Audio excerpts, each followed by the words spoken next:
রাহুল গান্ধীর ভারত ন্যায় যাত্রা শুরু হচ্ছে 14ই জানুয়ারি মণিপুর থেকে। ইম্ফল থেকে এই যাত্রা শুরু হয়ে মহারাষ্ট্রের মুম্বাইয়ে গিয়ে শেষ হবে মার্চ মাসের 20 তারিখ। দীর্ঘ সময় 14টি রাজ্য 85টি জেলা এই যাত্রার মধ্যে এবারে আসতে চলেছে। বাংলার বেশ কিছুটা অংশ এই যাত্রার শুরুর দিকেই থাকবে। আর এখানেই প্রশ্ন উঠছে, একদিকে যখন মমতা বন্দ্যোপাধ্যায় সভা থেকে বলছেন ইন্ডিয়া বিজেপিকে হারাতে যেমন কেন্দ্রে জোটবদ্ধ হয়েছে, ঠিক সেভাবেই রাজ্যে তৃণমূল কংগ্রেস লড়াই করবে। তাই কোথাও কি এই আসন সমঝোতা 31শে ডিসেম্বর তৃণমূল কংগ্রেসকে যে সময়সীমা বেঁধে দিয়েছে, তার মধ্যে এই ইঙ্গিত কি তৃণমূল নেত্রী বুঝিয়ে দিলেন? রাহুল গান্ধীর যাত্রায় তৃণমূলের অংশগ্রহণকে কেন্দ্র করে ইতিমধ্যেই তো রাজনৈতিক জল্পনা শুরু হয়েছে।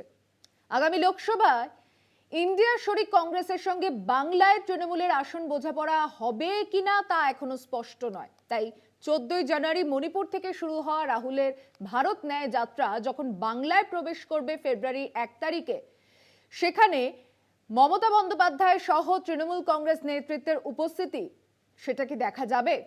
যদি দেখা যায় তাহলে আসন রফা নিয়ে সেখানে কি আলোচনা হতে পারে?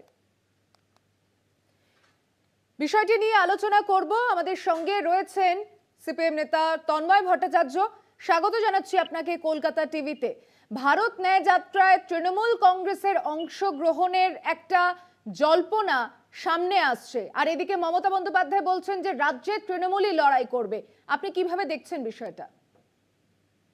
আমরা প্রথম থেকেই এটা জানি, আমাদের পার্টি প্রথম থেকেই এ কথা বলে এসেছে যে তৃণমূলকে কেউ বিশ্বাস করবেন না।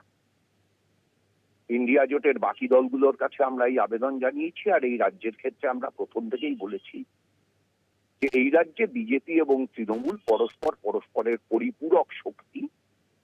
উভয় শক্তিকে পরাজিত করেই এই রাজ্যে বাম ধর্মনিরপেক্ষ দলগুলোকে ঐক্যবদ্ধ করে উভয় শক্তিকে পরাস্ত করেই এই রাজ্যে অগ্রসর হতে হবে।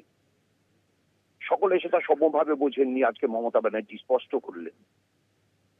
মমতা ব্যানার্জি জোটের নামে গোয়ায় আসন চাইতে যাবেন, ওখানে আসন চাইতে যাবেন, আর তিনি বলে দেবেন যে বাংলায় জোট মানে তৃণমূল। এটাই তো স্বাভাবিক। স্বার্থপর ধান্দাবাজ স্বৈরাচারী রাজনীতির কাছ থেকে তো এটাই প্রত্যাশিত।